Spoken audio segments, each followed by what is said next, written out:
So we are formally challenging the fairness of the math proficiency test as a legislation. So we are bringing on a judicial review. The issue?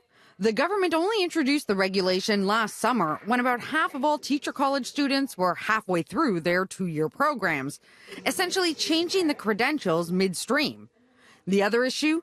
They claim the regulation was introduced with minimal consultation with teacher colleges or students, and studies show passing a standardized test doesn't necessarily make you a better teacher.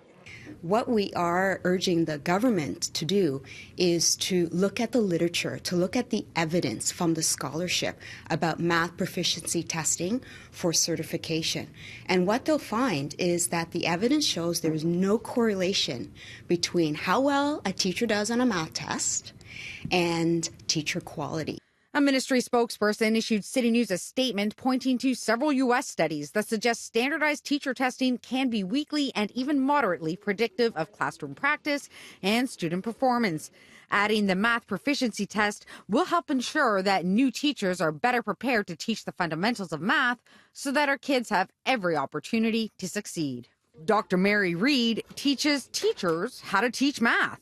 I just wish this government would look at the scholarship and the research and put their money into methods and approaches that really make a difference. And Reed says that includes showing teachers how to teach math. Declining math scores are certainly a problem. In 2015, 63% of grade 3 students met provincial standards in math. Last year, that number dropped to 58%. And the decline is even more troubling with grade 6 students. In 2015, 50% of students met provincial standards. Last year, only 48. Math teacher education and math education and the quality of math education needs to improve. We're not denying that. That is absolutely the case in Ontario and beyond across our nation.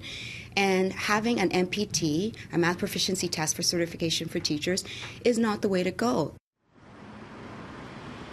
Now, a coalition of Teachers College students say they're taking this issue to Queen's Park on Friday and hope to file for a judicial review of the mandatory math test by the end of the month.